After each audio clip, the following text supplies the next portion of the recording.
হয়নি। আর যখন ও পড়বে বলে বার করছিল সব কিছু, তখন আর কি আমি সবগুলো আপনাদের মাঝে দেখানোর চেষ্টা করছি।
তো তারপর ছোটো বাবুকে গোসল করিয়ে ড্রেস পরিয়ে নিয়েছি, ওকে একটু বেডে রেখে আমি একটু কাজ করছিলাম। এরই মাঝে দেখি যে বাবু ওর আপুর যে আইডি কার্ড আছে, তারপরে রাবার ব্যান্ড, এগুলো নিয়ে খেলা করছিল।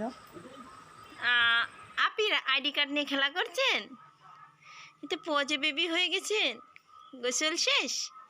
ওয়াও, ঈদের জামা পরে নিয়েছে মা মাম্মা, মাশাল্লাহ। আপুর ব্যান্ড নিয়ে খেলা করছো? এগুলো মুখে দেওয়া যায় না। এদিকে একটু তাকাও, এই যে লুক এট মি, এই যে বাবু, এই যে দেখো, এই যে কি পাপা আসছে, ওই যে পাপা, মাম্মাম, তাকাও তাকাও, এই যে এই যে দেখো তো কি,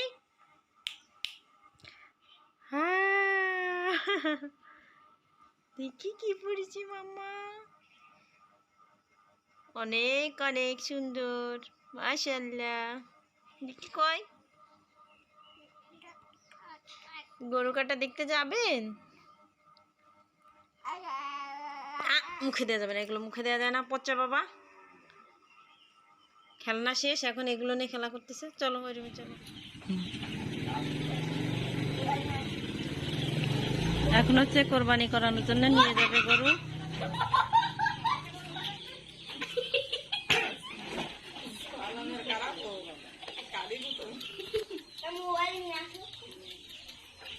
তো লোক কে গেছে, আর কান্না করিনি। যাও শোনো,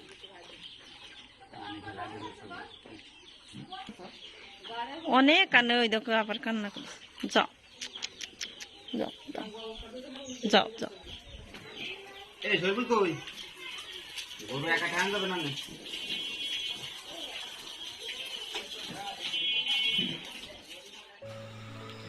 তারপর হচ্ছে আমার শাশুড়ির একটা ছাগল কোরবানি করা হবে, আর যে গরুটা দেখালাম ওটা।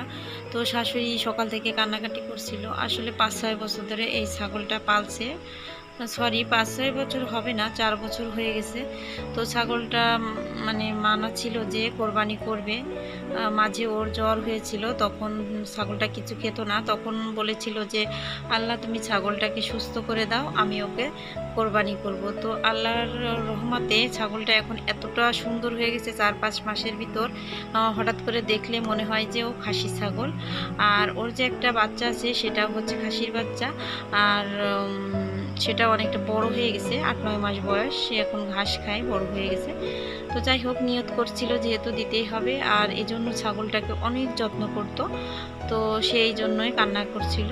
যাই হোক, আল্লাহ তাআলা তার মনের আশা পূরণ করছে। কোরবানিটা সহি সালামত মতো দিতে পারলেই ভালো লাগে।